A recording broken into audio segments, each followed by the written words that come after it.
Hey, hey, hey, hey. Ho, ho, ho, ho.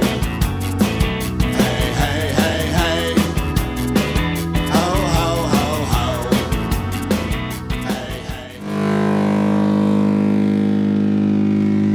hey. Billy's got a couple surveys up in Long Beach and San Pedro, and we decided to stay at the Queen Mary. I want to see it before it eventually goes away, because Long Beach has been like threatening for years to do a full renovation on it, which they keep putting on the back burner, and now it's getting to the point where it's pretty critical. Billy, for some reason, has very confidential, super secret reports of the hull structure of the RMS Queen Mary. They date back to about 1979. Some of them are, yeah, to 67 through 71, I think. 92.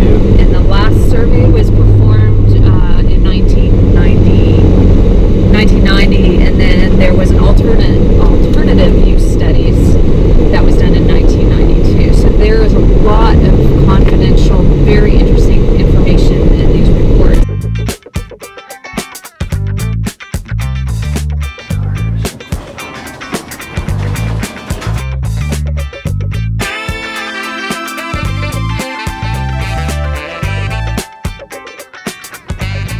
We made it to Long Beach. Welcome to the Queen Mary. Okay, follow me. Let's check out, see what first class suite looks like on the Queen Mary.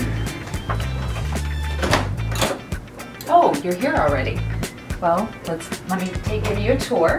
Really good job, Long Beach, in keeping this ship as original as possible. It's always hard to do, but a lot of it still is. You can see the ship, the fan here, which is original, but of course it's non-operational. And if you've seen the movie, the original Poseidon Adventure with Gene Hackman, you will see these fans in the scene. And another kind of cool feature about this time period is a lot of their handles were bakelite. And although it doesn't look that impressive to us, but to them, this was like space-age material back then. And the wood, by the way, there was 58 types of wood veneer on this vessel, on this ship. And Cunard Lines did everything for a reason. There's a reason that they had 58 pieces of wood veneers here, and a lot of them, well, a few of them aren't even in existence anymore. But I'm going to see if you can guess why there were 58 types of wood. Moving forward, obviously this wasn't original. I don't even think they had, no, they didn't even have TV back then, right? Mm-hmm. Once again, the Bakelite coat hangers, but Billy and I both noticed that this was the original one with the two screws that are probably Monel, when you guess. Or bronze, yeah. Or bronze. But these have been, you can tell, been replicated. This mirror has been replaced, you can tell. And of course, this marbly tabletops have been replaced too, but this is original. The bird's eye maple here, the veneer, that's original, with the Bakelite handles. And this mirror, we noticed, is the original. This one's been replaced. And then the beautiful portholes looking out to Long Beach Harbor.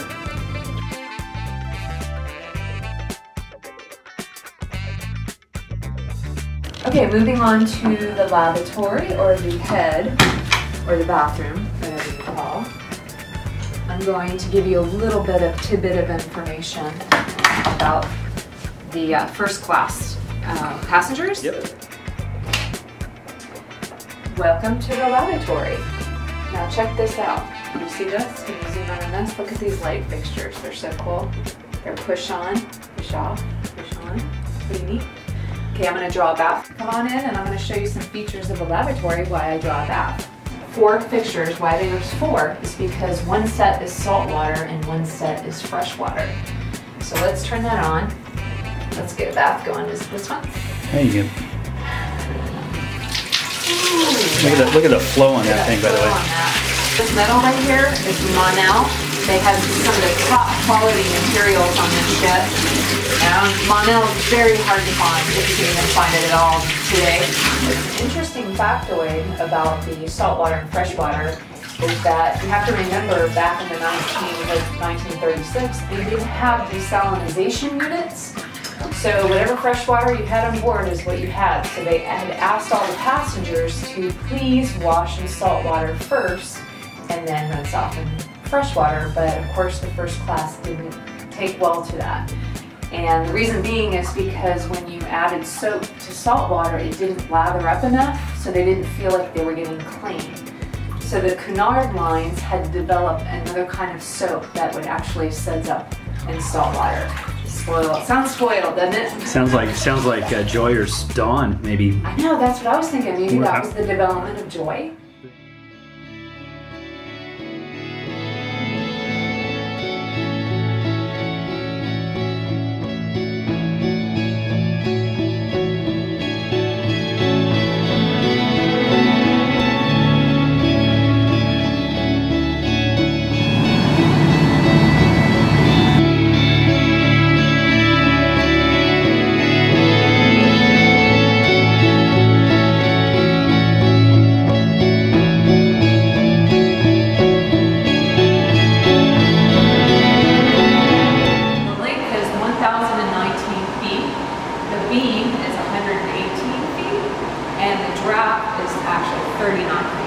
Queen Mary was considered the grandest ocean liner for its time, but not only grand, she was also very, very fast, and on her maiden voyage was doing speeds up to 38 knots. Twice the size and speed of the Titanic. In a nutshell, this is a pretty big nutshell, what the captain would do if he needed to change his speed or course, he would telegraph it down to, believe it or not, only 5 men that knew every aspect of the control center down below.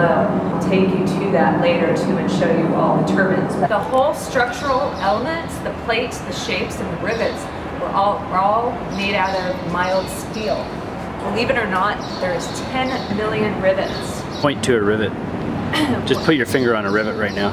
Oh, point to a rivet. In case if you don't know what a rivet is, somebody asked us what a fastener was the other day and they were buying a wood boat. But anyway, so these are the rivets. Every one of these rivets were hand pounded in. And it's incredibly amazing. And it's very, very strong. Okay, so in 1930, John Brown and his company from Scotland got the contract to build the Queen Mary. 6 years later, 1936, they did their maiden voyage and they sailed, or they No, they used to say sail. Sailed, right? Yeah. Okay, they sailed the Queen Mary from England to New York. Maiden voyage. Super fast, one of their highest speeds. After that, 1938, fastest record from France to New York. 3 days, 20 hours, and 42 minutes record. That was beyond anything at the time. Moving on. So 1940, Queen Mary was drafted for World War II as a troop carrier for Allied soldiers, and this is a very important part of history. I didn't know this actually. I was doing this video because I was all about the Poseidon Adventure, the original Poseidon Adventure with Gene Hackman, but little did I know how big of a part this played in World War II in transporting troops back and forth between America and Britain and France, and a big factor in helping and winning World War II. Time magazine has voted Queen Mary as being the top 10 places of being haunted. So we came up with a great idea.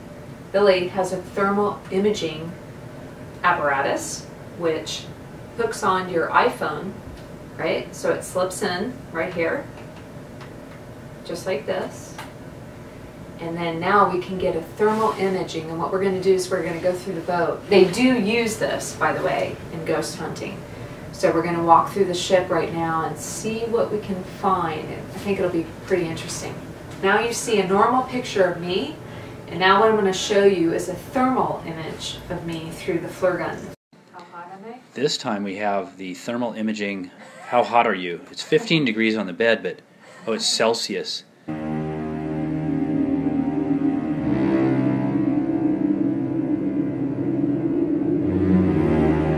We're at the stairwell, and we think we see something. We saw something a minute ago. I'm going to go up the stairwell because that's where we think it went.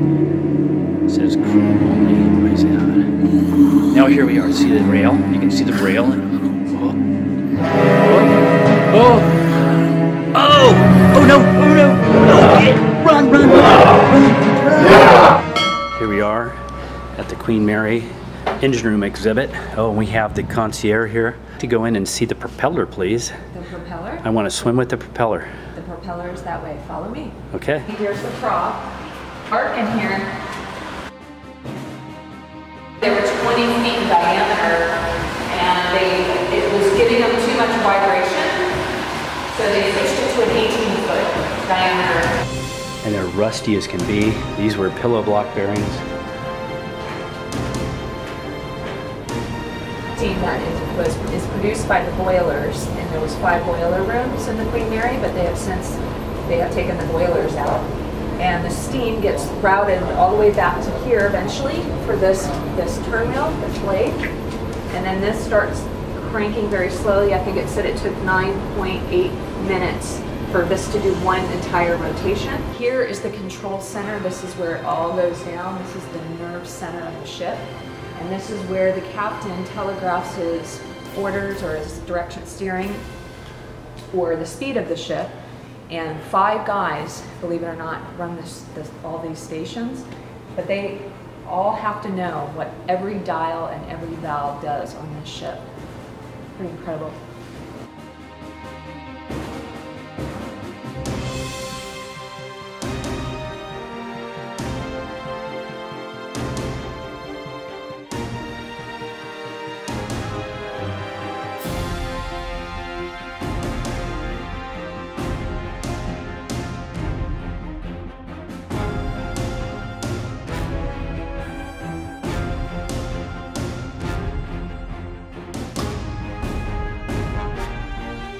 Adolf Hitler had actually put a bounty out of around $220,000 to any submarine that could sink RMS Queen Mary, because it was such a fast ship transporting soldiers out, Allied soldiers, back and forth from America to Europe. Winston Churchill claimed that we won the war in the amount of time that we did because of the ship.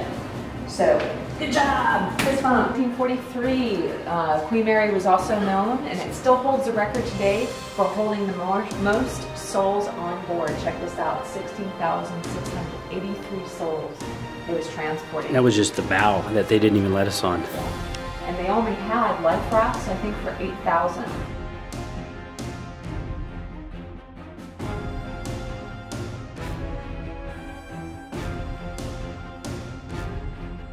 Walk down there.